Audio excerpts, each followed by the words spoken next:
আজকে ইফতার আর সেহরির জন্য রান্না করা হবে। এই যে মুরগি কিনেছিলাম পালার জন্য, বাচ্চা মুরগি, সেগুলো অসুস্থ হয়ে গিয়ে যাচ্ছে, ঝিমঝিম পাচ্ছে, তাই হচ্ছে এগুলোকে কেটে জবাই করে আমার শাশুড়ি দিয়েছে বাচ্চাদের খাওয়ার জন্য। এটা রান্না হবে ফুলকপি আলু দিয়ে। এই যে মাছ রান্না করা হবে, সেই জন্য আমি মাছগুলোকে এই যে এখানে ভেজে নিচ্ছি।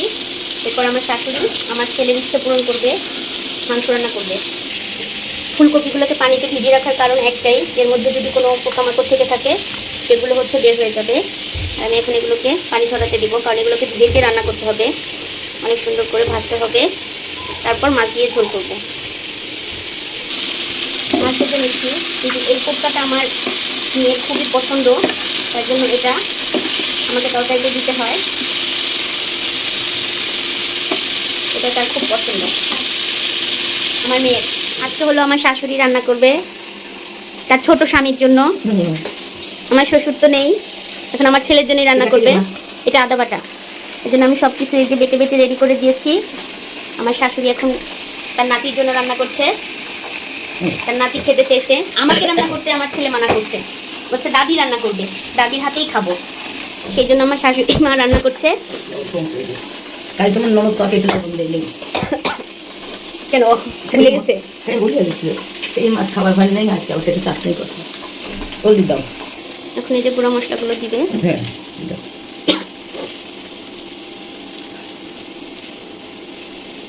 পরিমাণ মতো সব মশলাগুলো দিয়ে দিচ্ছি।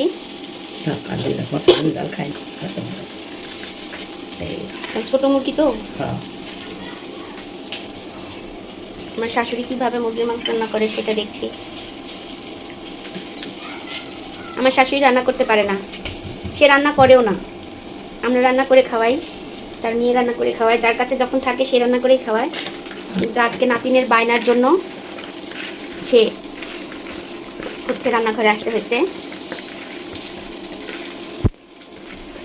মা কত বছর রান্না করেন না?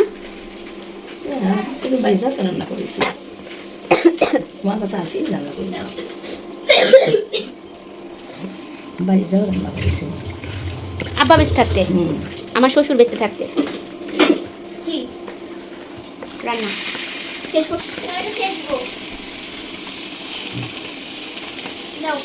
জালটা একটু বাড়াই দিব।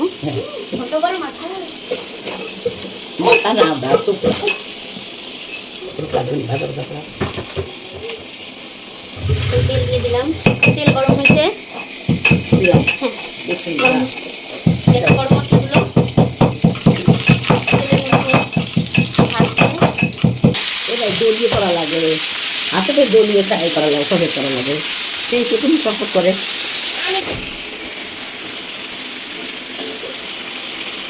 আমার না দাইল কড়াই আর চামচ, কড়াই আর চামচ। হ্যাঁ, মা এগুলোতে রান্না করতে পারে না, তারপর মাকে দিয়েছি।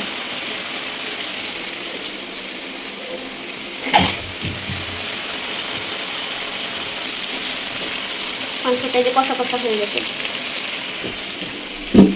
এখন মা পানি দিয়ে দিচ্ছে।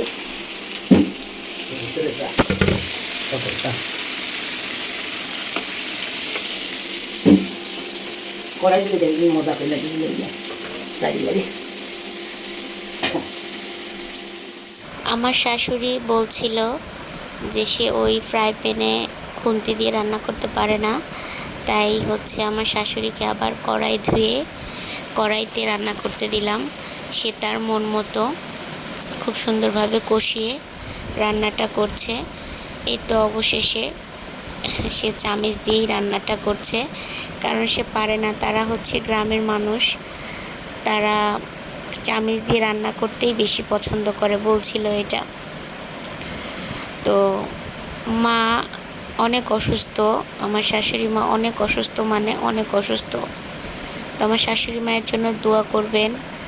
আর আমার ছেলে যে আজকে বায়নাটা করেছে আমার শাশুড়ির কাছে, আমার শাশুড়ি সেটা পূরণ করতে পেরেছে, আমি এর জন্য অনেক খুশি, মানে অনেক খুশি। আল্লাহর কাছে লাখ কোটি শুকরিয়া যে আমার শাশুড়ি আমার ছেলেকে মাংস রান্না করে খাওয়াতে পেরেছে।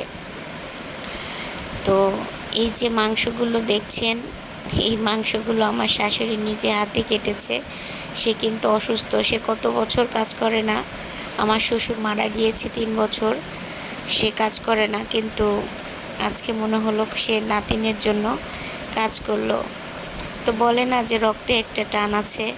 তো আমার ছেলে বলছে যে দাদি রান্না করেছে, আজকে অনেক মজা করে ইফতারিতে খাবো। তো সে খুব খুশি, সে মাংস নিয়ে টানাটানি করছে। কোথায় যে ওকে রাখবে সেটা মানে বলাও যাচ্ছে না, সে দেখিয়ে দিচ্ছে যে কি কি খাবে। তো অফ ক্যামেরাতেই আমি ফুলকপি দিয়ে মাছের ঝোলটা করে ফেললাম। তো আজকের ভিডিওটা এ পর্যন্তই। আল্লাহ হাফেজ।